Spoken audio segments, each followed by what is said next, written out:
We from CESS, Center for Educational and Social Studies, have been visiting several schools and colleges and universities across India.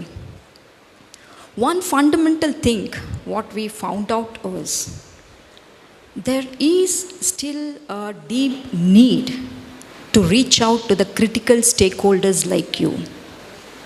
And I'm sure if all of you have gone through the policy document, this is a very unique policy in terms of its making as well as in terms of its implementation.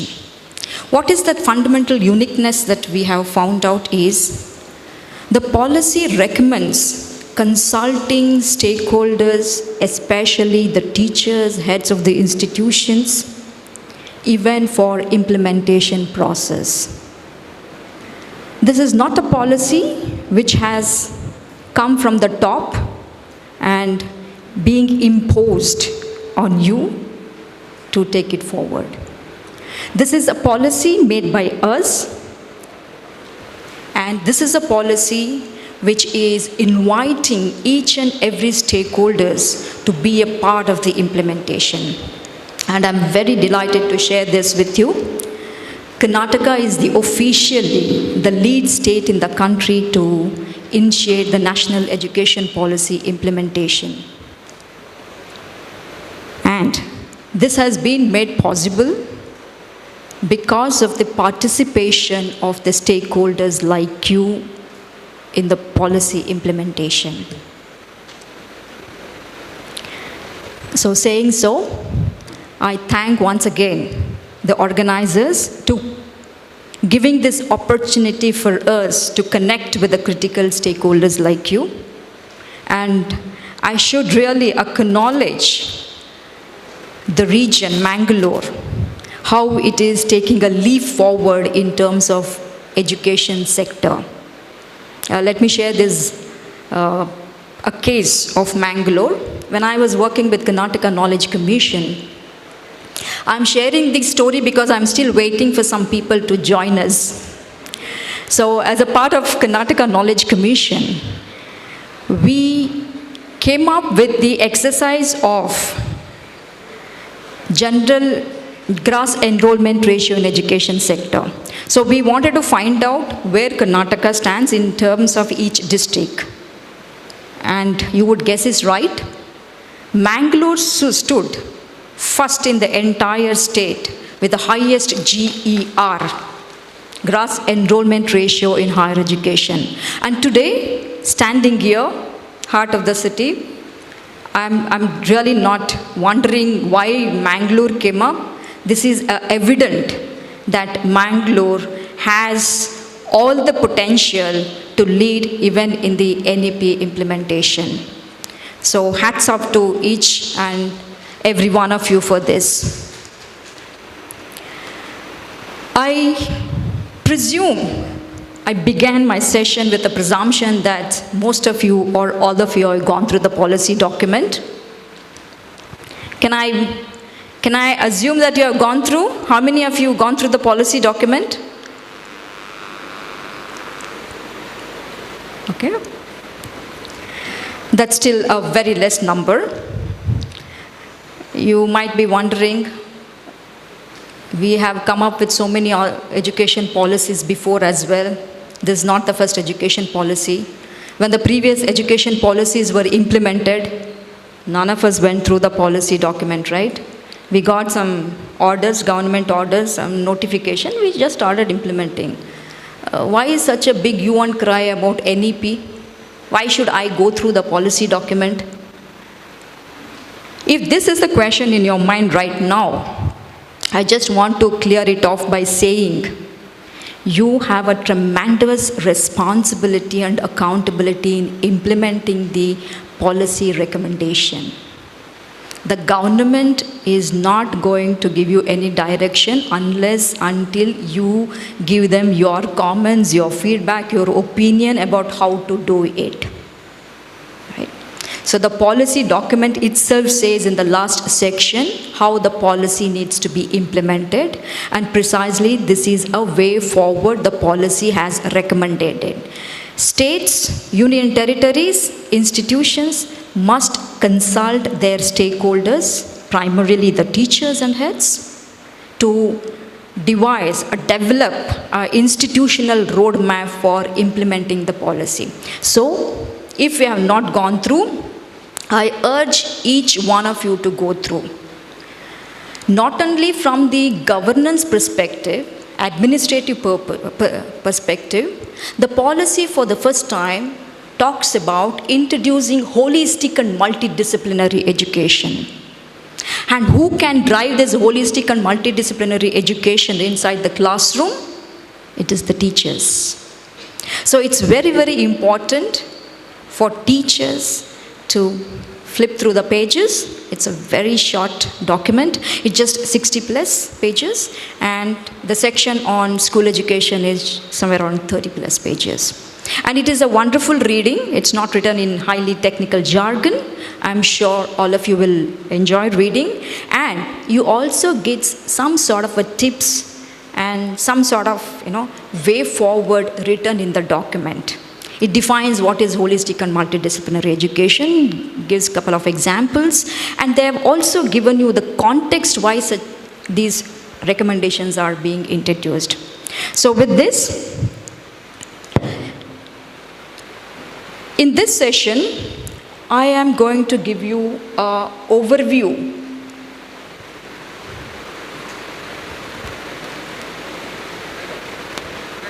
Hida? Oh, sorry. Okay. So in this session, I'm going to give you the overview of the recommendations given in the National Education Policy. The title of today's conclave is very apt. You have said opportunities and challenges. Yes. National Education Policy is creating a tremendous opportunity for us to transform the education system in India. Secondly, you've spoken about challenges. Yes, as a part of being very closely associated with the policy making and policy implementation. My colleague, Dr. Gaurish, is associated with policy making, and I'm honored to associate with policy implementation with the government of Karnataka. We don't deny there is no challenges. There are challenges, but challenges outweigh, opportunities outweigh the challenges if you're collectively going to drive this. So later in the session, we have officer from the department. We hope that he is going to address or share with you how the government thinking is happening towards addressing these issues. And most of you are probably PU teachers. You are just middle in the transition. You might be having a lot of questions going through in your mind. What is going to happen? What is my plight? Am I going to be a part of the school education, or am I going to push into the higher education? What is going to be my designation? Am I going to take up any other course to, declare myself as a lecturer or teacher? I know a lot of questions are there, okay? I'm sure towards the end of your conclave, at least you'll have some of your questions well answered to your satisfaction. Moving on. When we look at the policy document, we see there are three fundamental changes, three transformative changes. The policy for the first time makes very, very radical changes. In fact, the policy is considered as the most ambitious and most pragmatic policy of independent India. The kind of recommendations the policy has proposed, from school education up to tertiary education and beyond, it is something very, very radical. That's an opportunity, and same radical recommendations are also putting across some challenges, because we are living in a system which has to be pushed forwarded within a short period of time to global standard of quality. So that's where we find ourselves. Nijwaglu idella agatta? That sort of a question that we are really bothered about. But believe me, once you take the path of that implementation, I'm sure you would be. So when you look at the policy document, there are some major structural changes are happening, right? So one example is PU is now going to be a part of the school education. I think as Professor M.K. Sridhar sir was also mentioning in the morning, the current structure wherein we have 1 to 10 school and PU, neither in the school nor in the higher education. We call it as a bridge, we call it linking the school education and higher education, but unfortunately the kind of importance and scope that we should have been given to that somewhere has lapsed, right? So that critical change is going to be addressed in the policy, and a lot of regulatory reforms are happening. So to come up with a very, very conducive structures, we need to change our norms, rules, guidelines. So that's where the regulatory reforms are going to be changed. And for me, the spirit, the philosophy, and the art of the entire policy document is introducing holistic and multidisciplinary education. This is not only happening at the higher level, it is happening at the entire education system. When you look at the previous policies, we had a sectorial approaches, a fragmented approach. One at school level, one at the primary level, later at the higher education. But this is a policy which is in an integrated manner addressing a comprehensive education system to transform it. So these transformative changes, when you look at the policy, you don't find these headings, but largely the recommendations the policy proposes can be grouped under these headings. So as I was mentioning, the fundamental structural change that we are going to witness in school education is the structural as well as pedagogical changes, what we now commonly known as 5 plus 3 plus 3 plus 4. And a very critical decision taken in the policy is integrating the early childhood care and education with the formal education system. I'm sure most of you know this. In India, here in Karnataka, it is known as Anganwadi. Okay? When the kids are 2 years, 3 years age, normally we put them in Anganwadi. And then from Anganwadi, there is another structure they need to enter, school education. But unfortunately, when we look at the statistics, there are a lot of transit dropouts happening in India. From Anganwadi, students are not able to move on to the school system. Reasons are many. So this policy took a very brave decision of integrating, merging the early childhood care education into formal education system. Another fundamental reason for this one, as we all know, in the current system, Anganwadi's main focus is physical health and well-being and nutrition. There is a very less component on learning and education.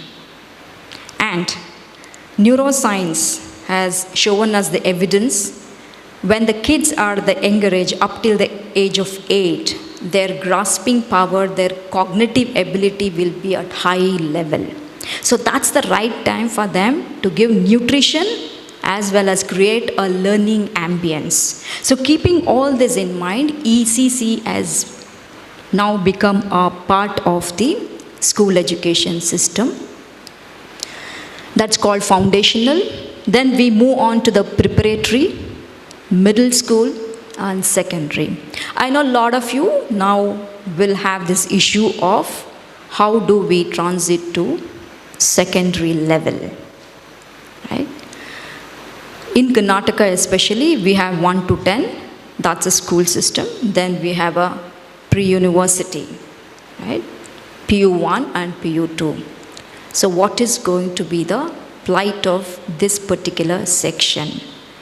Policy has very explicitly said class 11 and 12, henceforth it will be called as class 11 and 12, will become a part of the school system. Now the department has to think about the modus operandi of how they're going to do that. What is the timeline given to that? Okay.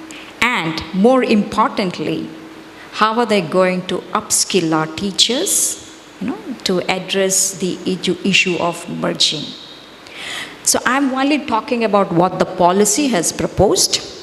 How it has to be done, how it is happening, will probably our officer from the department will give you more information on that. Okay?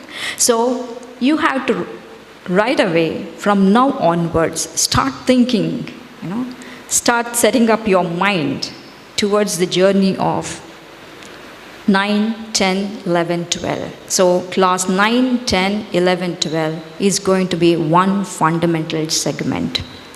Here, there are two elements in this recommendation. One, the structural changes, what we call foundational stage, and we have preparatory stage, middle and secondary. This is not only a structural change. If you look at closely, we have given an age, under which these stages will come, and the pedagogical approaches for each of this stage. The structural component will definitely taken care by the school or the government, but the pedagogical challenges, the pedagogical transition is where the teachers are going to play a core role. So each age has a definite pedagogy. How do we teach our kids? As we move forward, as we move to the higher order thinking, our pedagogical approaches changes.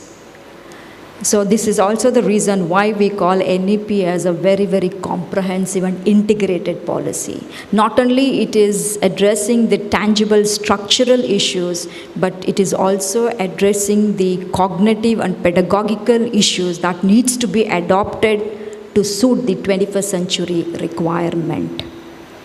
I'm sure a school like yours, you probably have these innovative pedagogies. Consciously or unconsciously, you may have adopted certain, but believe me, a large number of schools, including in Karnataka and elsewhere, they have not adopted this so much. Government of Karnataka has few programs like Chilipilli and Nalikali, wherein play-based education, play-based learning is predominant. And in fact, I'm very happy to share this. When our Central Education Minister, Pradhan sir, was here in Bangalore, in fact, he mentioned how Karnataka is implementing this particular program, and we are seeing some impact. But going forward, when you look at the recent National Assessment Survey, we are not in a great state. The learning outcomes of our students are not to the expected level. So if this continues at the higher level, whatever the ambition the policy has put forward, and we also want to be the Vishwa Guru, right? Leading knowledge hub in the world, I don't think we will be able to attain. So the critical part of the policy, apart from the structural change, is the pedagogical approaches that we need to adopt. Very fundamental is the pedagogy that you will adopt in the middle and secondary level. In the secondary stage, you may observe that 4 years, that's class 9, 10, 11, 12, we are predominantly going to introduce multidisciplinary study, greater critical thinking skills will be imbibed, students will have a lot of flexibility, and you are going to create a conducive environment wherein collaborative learning becomes easier for students. Why this emphasis is, I started my career as a teacher. I understand the challenge of innovative pedagogy in the classroom. Hats off to each one of you. You have joined and still continuing the teaching career. I couldn't survive after a year. But when I used to go as a classroom as observer, when I started teacher education, we at times, with due respect to all of you, we at times utterly fail to involve students in the learning. We often become a sort of a monologuers, you know. So this is where the policy is going to intervene. And secondly, if you have observed students of this age, they're not like us. Their attention is very short, and they have a more exposure to devices and techniques that we were not even aware of. So you need to change your teaching methodology. More than textbook, a documentary works better with them. More than teacher's voice or audio books works better with them. So you will be knowing about your learner's learning style, and accordingly you will be adopting that. And to do this, central government as well as state governments are already working on the teacher training manuals. I'm sorry, did I switch it off?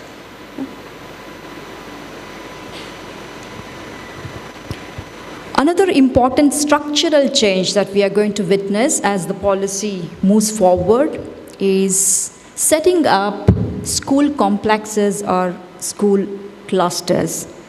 In fact, this recommendation is not very new to India. There were before also a lot of attempts were made. Some states also had the school mapping done to implement, but due to certain governance challenges, leadership challenges, did not go forward. So the NEP has reinforced. It recommends developing school complexes and clusters. What they are exactly? In our state, we have schools spread across the area. Now, the government is yet to define what should be the spatial area, geographical area to declare one as a school cluster. The thinking is, once we have a school cluster, let's presume there are going to be 12 schools as a part of this one school cluster. Government has a very good infrastructure in some places, as well as private schools like yours. So can we bring all this together, declare as a school cluster, and see that we make use of the infrastructure? We partner ourselves to use the common infrastructure provided in that region. As a part of our task force of Government of Karnataka, we are also planning to set up occasional skill hubs in the school clusters, which this will provide access to private schools as well as public schools, students, teachers, anybody expert in the occasional skill to make use of that common infrastructure. So the basically school cluster is to introduce a platform, to introduce a space wherein teachers and students can come together and collectively make use of the infrastructure, as well as make use of the space for greater learning. But how should it happen? How many schools should be there? What is the geographical measurement? All these things are still being talked about. And if you have a doubt whether it's going to happen only with the government and government school, whether government infrastructure will be made use only by the government schools, it's not so. The policy gives a provision for government and public partnership. So that is also going to give a greater exposure for our students to know from each other's community, government schools and public schools. A roadmap is being worked out. Probably within a couple of months, the government may, on a piloting basis, may come up with few school complexes and clusters. The another reason why this was re-proposed or re-emphasized is, when we look at the data of the infrastructure in our country available, or take for example Karnataka, especially the government schools, and the utilization of it. Most of our government infrastructure is underutilized. And we know a lot of students have no access to playground in the urban area or in the rural area, especially if it is a private school.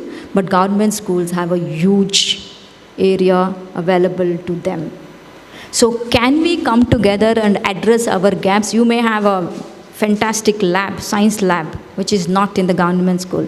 They may have a playground.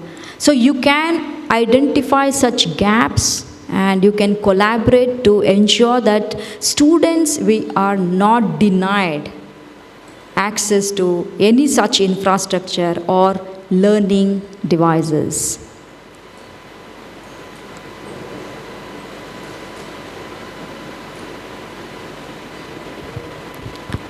The most important part of the entire change is the change in the curriculum. Yours is a CBSE school? State. Okay. So how is the curriculum is going to look like? In fact, a lot of work is already been kick-started on the curriculum. And it is also on the academic front that Karnataka started implementing first. So what are the critical elements that's going to be a part of the school curriculum? One, our curriculum is going to emphasize only on the core essentials. When you look at the textbook, a lot of stories running into pages. So can we reduce that into core concepts, core essential, so that teachers will have some freedom to bring in what she thinks appropriate? When I say she, our counterpart should not feel offended. When I say she, I include he also. So another fundamental responsibility as a teacher we are going to have is imparting critical thinking in our classroom teaching. So the curriculum will focus on critical thinking, inquiry-based learning, discovery, discussion, and analysis-based teaching and learning methods for holistic and multidisciplinary education. These are some of the techniques that I have listed out here, but depending on what concept you're going to take it up, you can adopt innovative teachings in our classroom. I'm not sure how much of this discovery-based, inquiry-based, analytical-based are happening now. Definitely as we move to the higher classes, 9, 10, 11, 12, these becomes very, very important. Why it is important is, even though we, as of now, we consider as a PU, that's a very critical age even for the students. That's where they will experience exponential growth in their thinking, their cognitive abilities.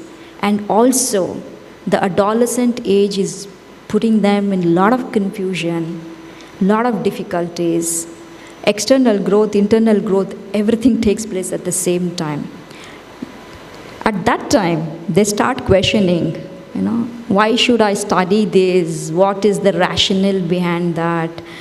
Is it important? All these questions come up. So if you don't use these techniques, they will take the education learning from you, but that will be very passive, which will have a negative repercussion on their higher education. If you look at the data that we have on engineers and other degree students who pass out from our universities and colleges, you would definitely agree with me. 80% of our graduate students lack analytical skills. They are not job appropriate. Why? We were not able to build them the way they should have been at the transit period. So moving on, classrooms are going to be very, very interactive. As I mentioned just a while ago, monologue is not going to be the way forward. You have to co-create, you have to co-partner, collaborate with your students to create the classroom experience. So you have to probably as we are talking about holistic and multidisciplinary education, probably you may also have to start mingling with your other subject teachers, have brainstorm, come up with a best pedagogy, which can impact and impress your students. So experiential learning is going to be another important part of it. We are very good at teaching everything in the classroom, even the one which we can take out and give them the experience and exposure in the field, we often, put it inside the box. So wherever then there is an opportunity for experiential learning, please provide that experiential learning to your students. Because again, the evidence, educational evidence is when students do it themselves and see themselves, their learning outcome will be greater. So experiential learning is very, very fundamental. And again, another reason why a lot of our graduate students go to overseas for US or Europe for higher education, the fundamental difference is the experiential learning.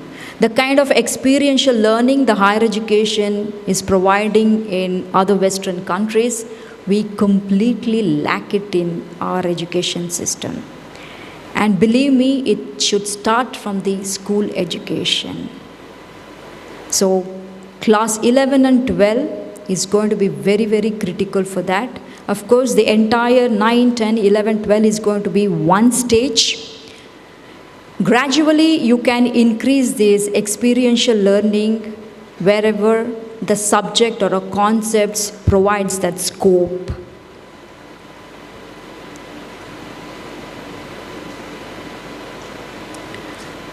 The policy talks about holistic education.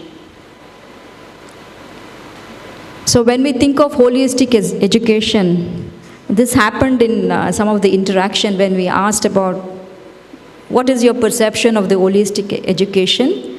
Some of us tilt towards spirituality, right? Holistic means spirituality. We connect to holy places, holy pilgrimage. I'm sorry, that's not the notion given here.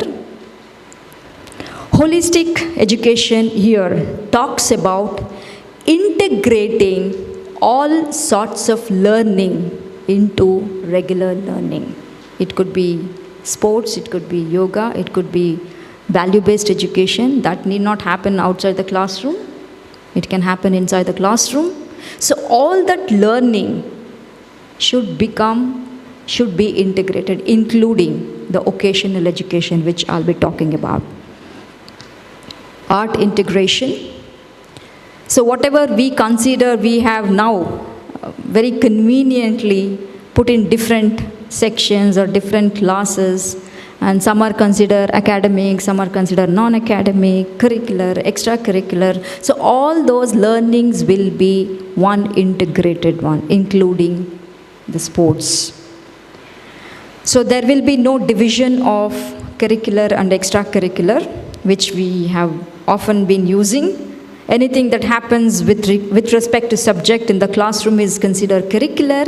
Anything that happens outside the classroom, whether it is a very eventful sports or culture, it's not considered as learning. So NEP is fundamentally going to do away with this differentiation. Sports, culture, the student may be good at fine arts, performance arts, anything that you find, any talent that is hidden in the student, you are going to nurture, and that is going to be a part of the learning, holistic learning. That's where it talks about integrating all that. And that should have come up in the last 21st century. Knowledge and skills are very, very critical. The entire holistic and multidisciplinary education is actually directed towards building, imbibing 21st century skills and knowledge in our students. So exposure to occasional education is another important component. Do you have occasional education here? In your school? Okay, it's there. How many students opt for that? Yes, ma'am? 5. 25. I think that's the government rule.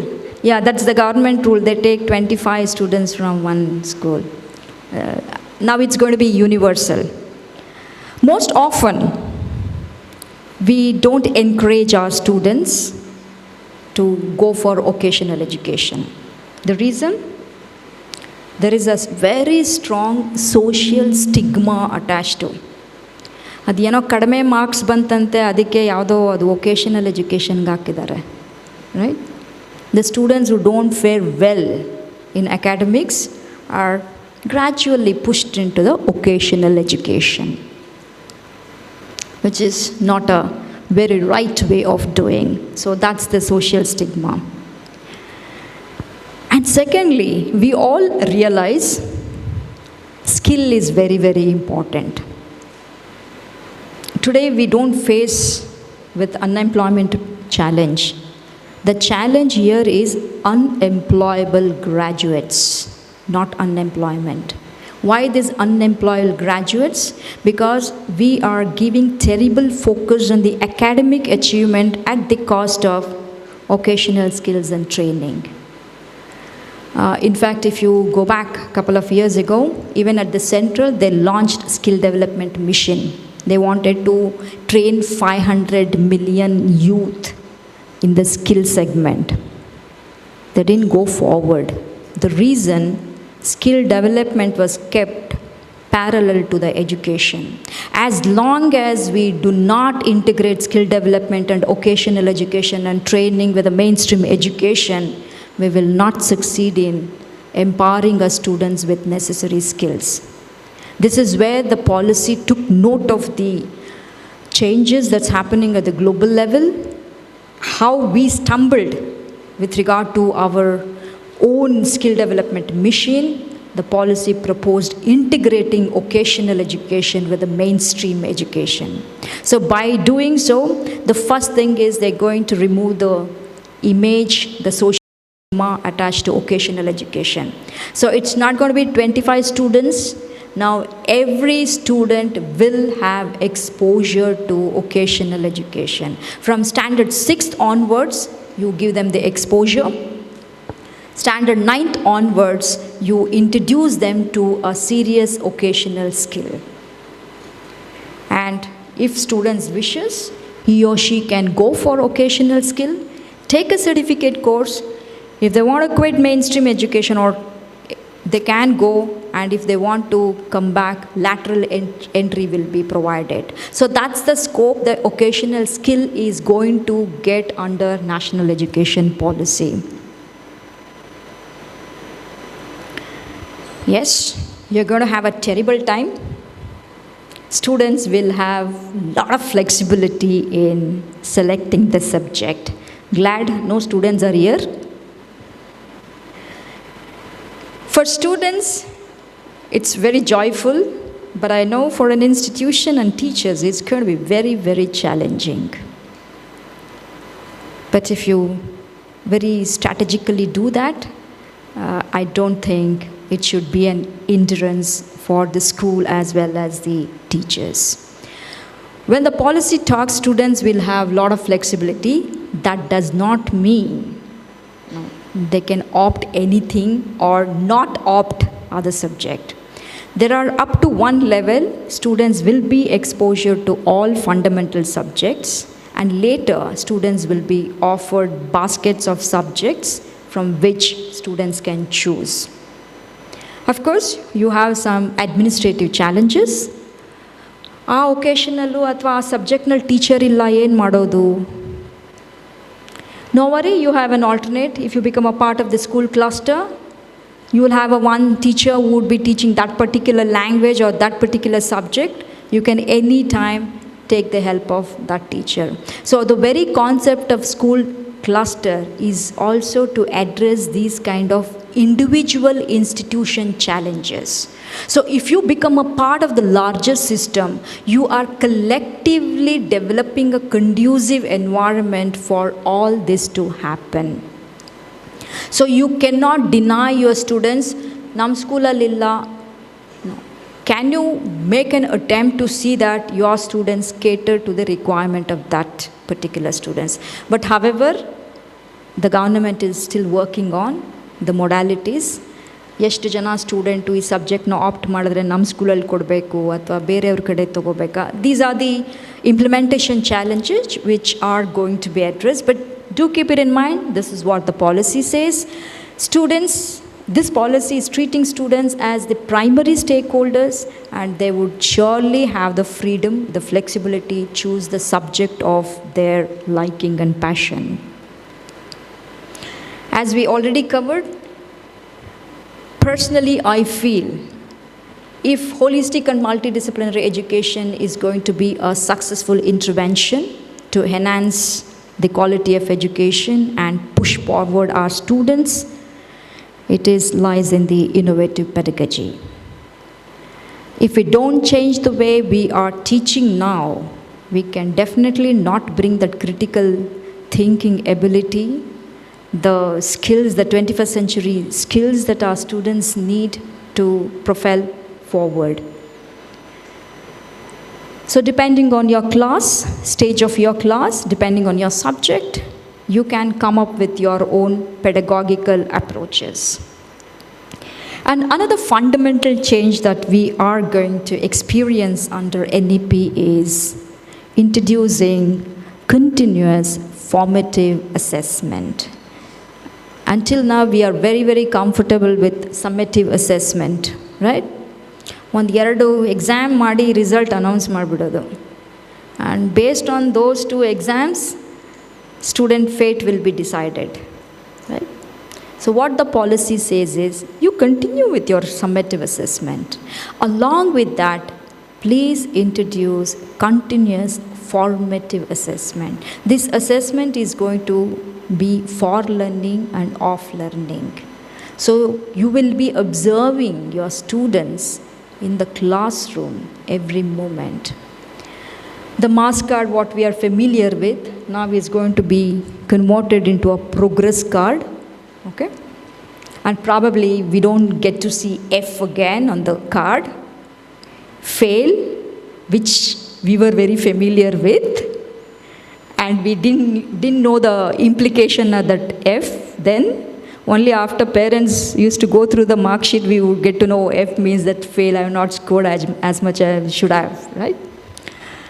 So NEP is going to introduce a holistic progress card, wherein every aspect of students' learning as well as students' development and progress towards learning will be reflected.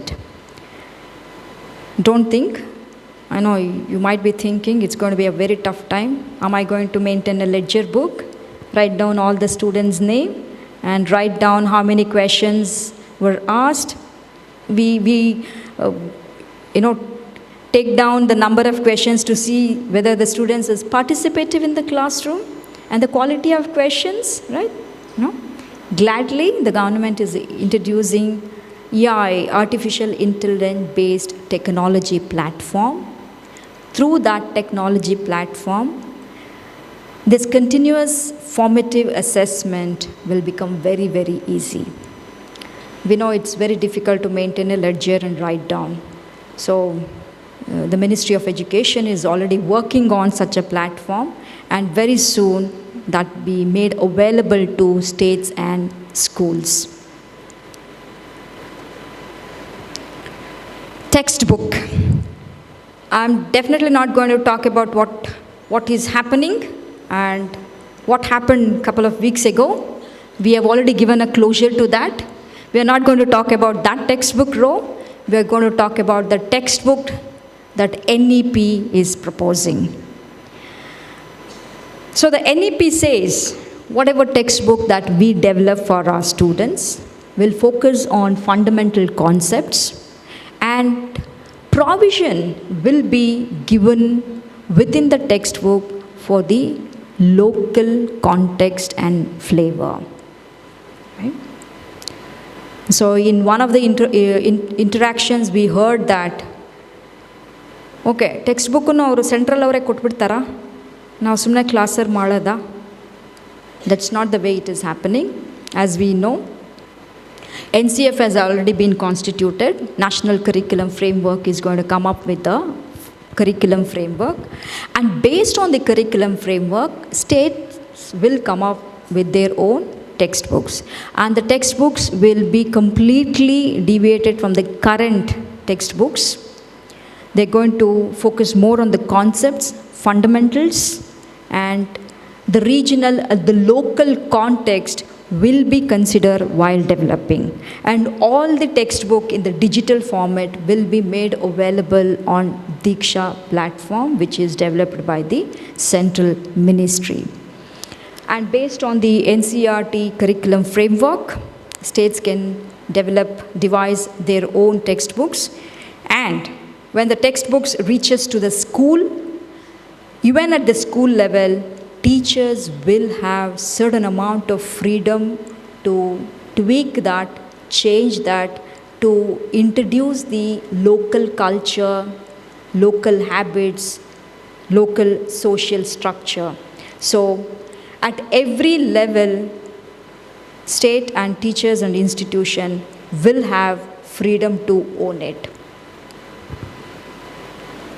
And by reducing the textbook to the core concepts, we believe that the weight of the textbooks will also come down, and preferably our students don't have to carry a huge baggage. A quick update on National Curriculum Framework. So very recently, of course, the committee was constituted on September 21st, 2021, but they actively have started working now. Just recently in April, the Central Ministry announced 4 curriculum frameworks to develop 4 different frameworks.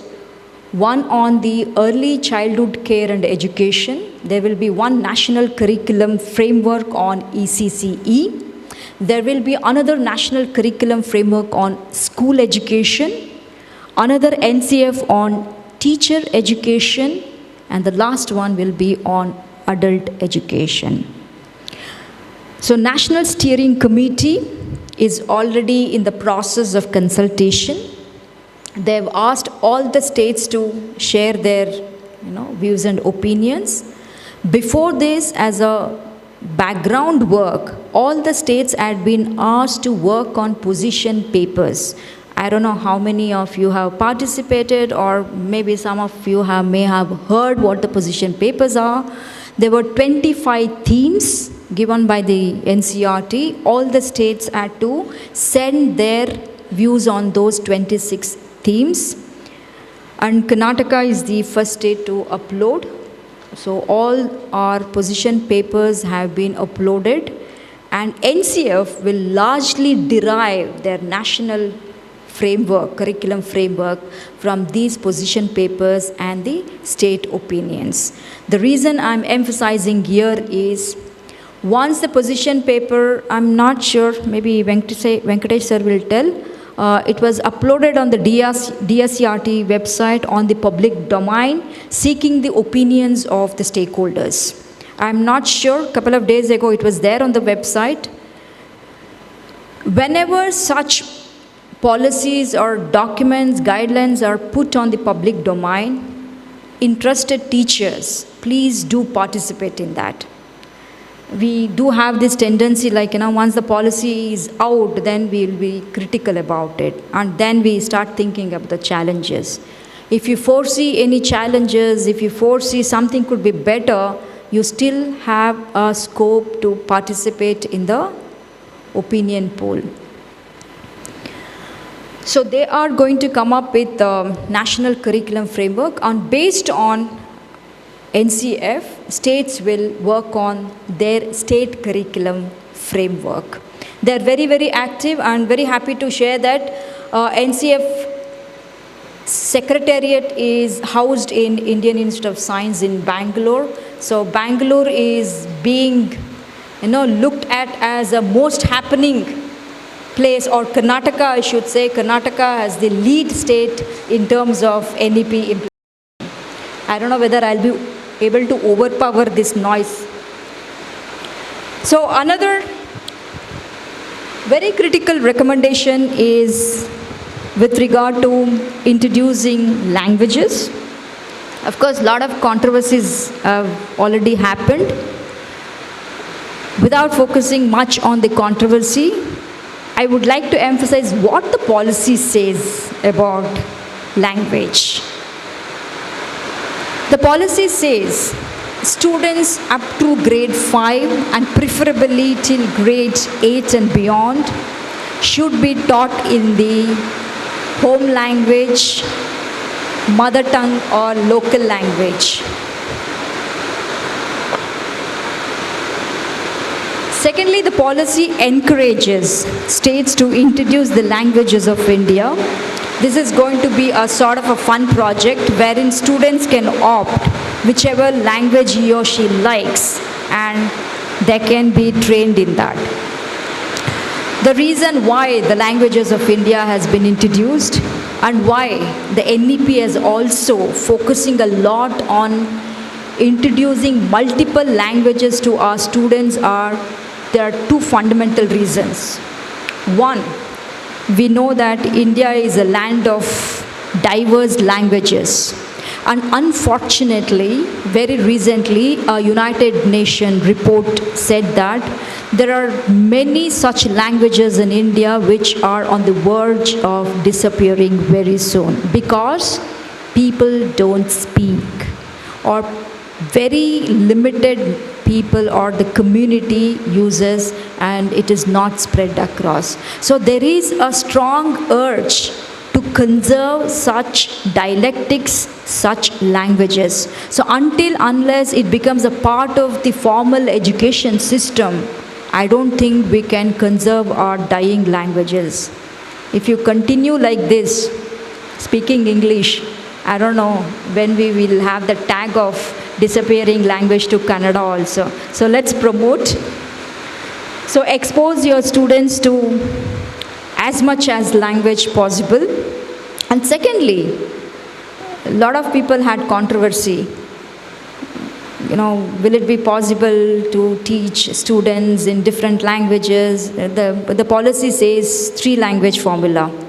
So won't be very difficult for students to pick up. All those challenges were put across by the elders, experts. But fundamentally, students or kids at that age are prone to pick up languages easily than you and I can pick up.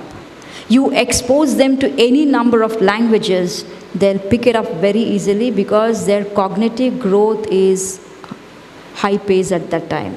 So it's very easy for them to adapt to a new language. So that's where the policy talks about, introduce students to those languages and give the option of classical languages as well. So for that, Central is already introducing the languages of India. State and your school, can come up with innovative ways of promoting particular language.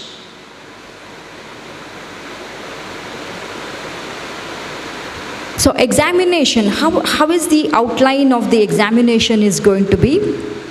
There will be assessment at the key stages, class or grade 3, 5 and 8.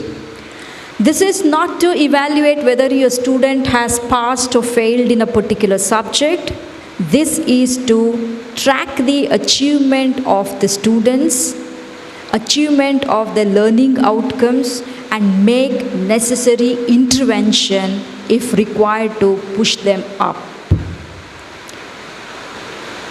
Moving away from rote learning, the examination that's being proposed under National Education Policy is going to completely deviate from the rote learning. Let me give you a classical example of how rote learning has failed our students. I'll borrow it from Guraj Karajagi sir. In one of his speeches, he mentioned that ಇವಾಗ ಒಂದು 90-98 marks ಬಂದಿರುತ್ತೆ ಸ್ಟೂಡೆಂಟ್ಸ್ಗೆ. 2 ತಿಂಗಳು ಬಿಟ್ಕೊಂಡು ಅದೇ paper ಅವ್ರಿಗೆ ಕೊಟ್ಟರೆ they wouldn't even pass. Why?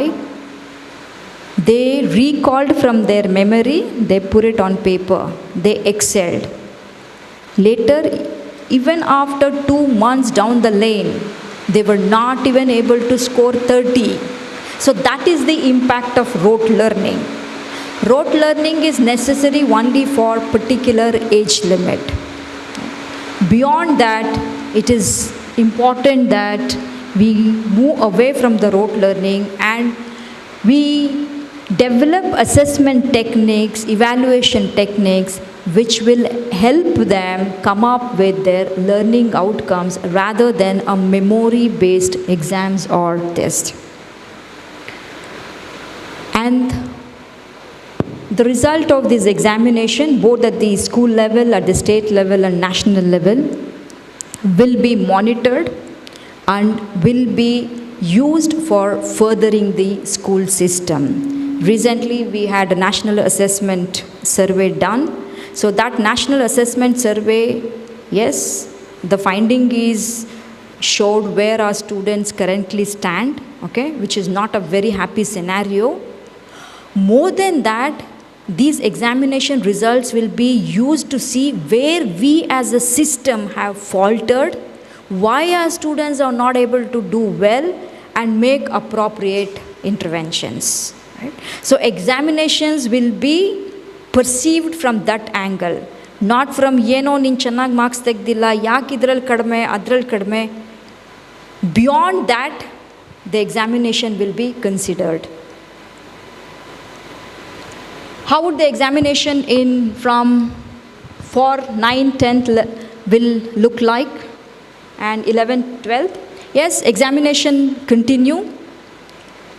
Board examinations are going to be a little more easier because it is going to test students' competencies and capabilities. It's not limiting just to the memory testing. And as a part of the overall examination system, feasible models will be explored.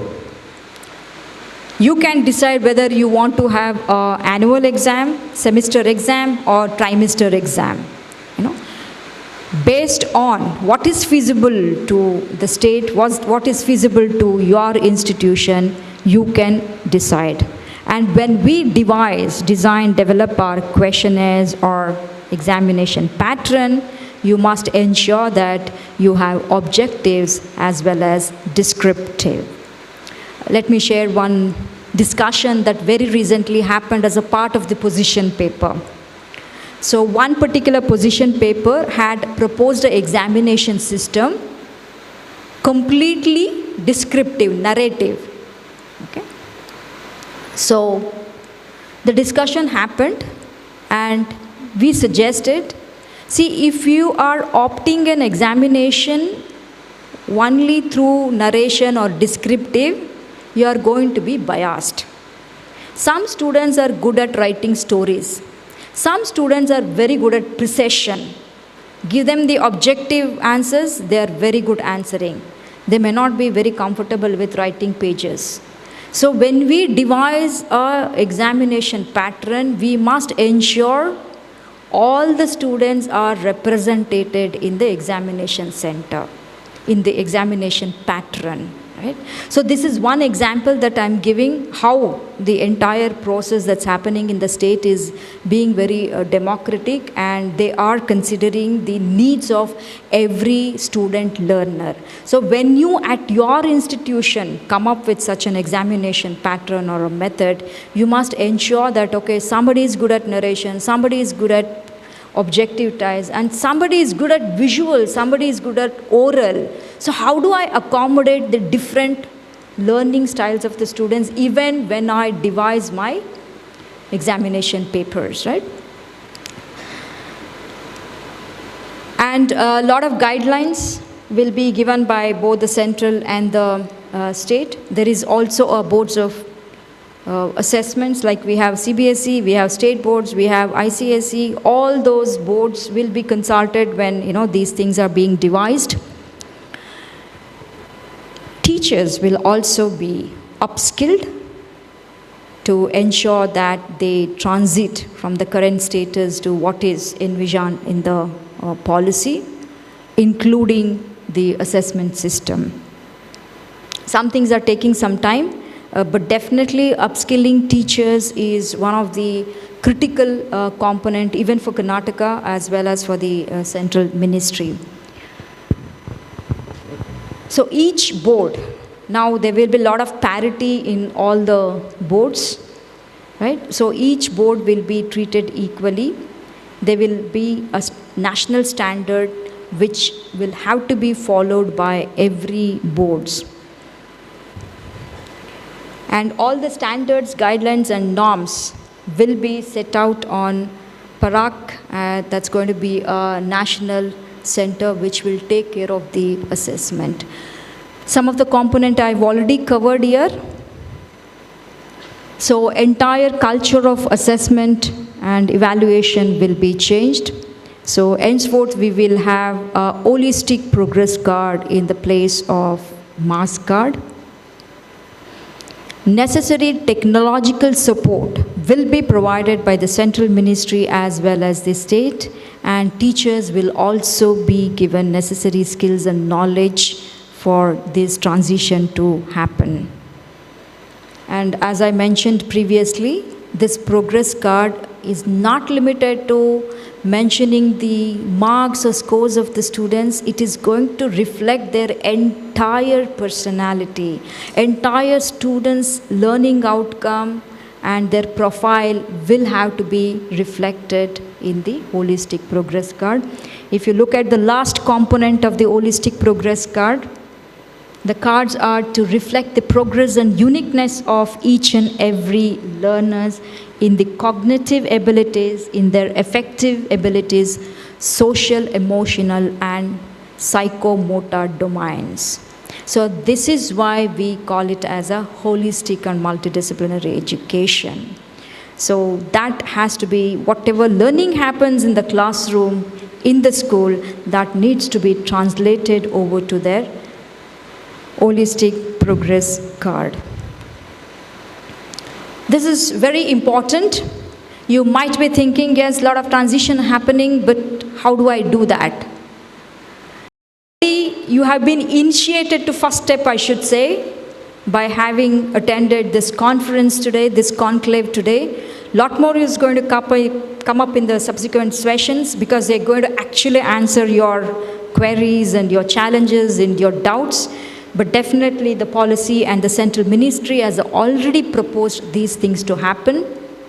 A predominantly technology-based environment will be created, and teachers will be given lot of scope for learning, relearning, unlearning, and upskilling. A lot of courses will be available to you online, and I'm sure your school will provide that conducive environment for you to learn. And now with the technology courses, anytime, anywhere you can learn.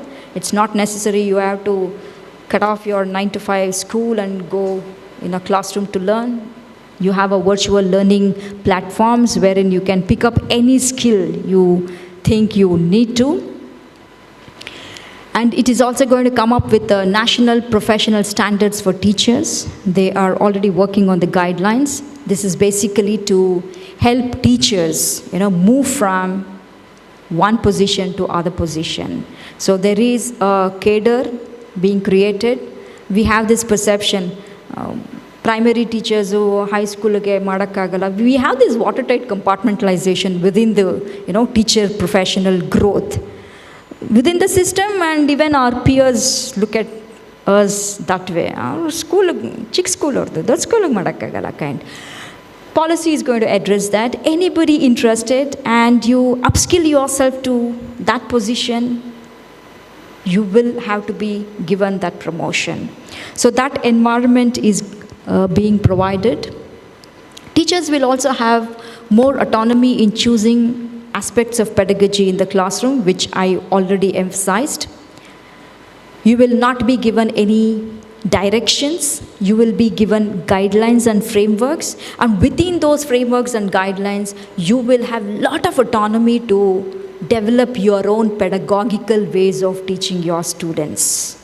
And believe me, a school like this, which is big and a lot of faculty members are there, you have a big number of students, you have a lot of scores for piloting and experimenting.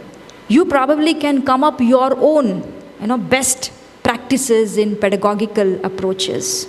Maybe you can have a target for yourself down the line. Your school is going to come up with a publication which, talks about the best pedagogical approaches in NEP, right? You can think towards that. That's where you will be led to academic leadership. So teachers will be given the opportunity to get into the ladder of academic leadership. Teacher need not, be limited, where at whatever point you were at the entry level need not be until you exit the system. You can move upward in the ladder with necessary skills. Teacher professional development is another important policy recommendation. It says there is going to be a merit-based tenure tracking system, which they're already working on that. And secondly, a minimum of 50 hours of continuous professional development will be provided to teachers. I do agree, now also it's happening for in-service teachers, especially in the government sector. I'm sure your school is also providing such things, but it's in a very discriminatory way. And the training provided to in-service teachers, I'm sorry, not to the expected level. So under NEP, there has to be a special emphasis to ensure that teachers' continuous capacity building happens. It is the responsibility of the government as well as the individual institution to see that teachers are given right kind of knowledge and skills to drive this NEP. So very quickly, if you have any apprehension, ಸುಮ್ಮನೆ policy ಬಗ್ಗೆ ಮಾತಾಡ್ತಾ ಇದ್ದೀವಿ, ಏನೂ ಆಗ್ತಾ ಇಲ್ಲ ಅನ್ನೋದೇನಾದರೂ apprehension ಇದ್ದರೆ, just very quick overview to you. Nipun Bharat is already working in a mission mode. This is National Initiative for Proficiency in Reading with Understanding and Numeracy. We all know we are still way behind when it comes to foundational literacy and numeracy. To address the FLN gap, the Central Ministry of Education has launched Nipun Bharat, and accordingly the state government of Karnataka has worked out Nipun Bharat for Karnataka with specific intervention. So FLN is going to be driven in a mission mode, and it is going to be the beginning of the changes that's going to happen in the school education sector. Diksha is a digital infrastructure for knowledge sharing. Lot of material have been made available for teachers on the Diksha platform. You can register your name and access to the material. Fine material on pedagogy content are available on the website. Thanks to the system and the central ministry, you don't have to reinvent the wheel. Lot of best practices collected from across has been made available to all of you.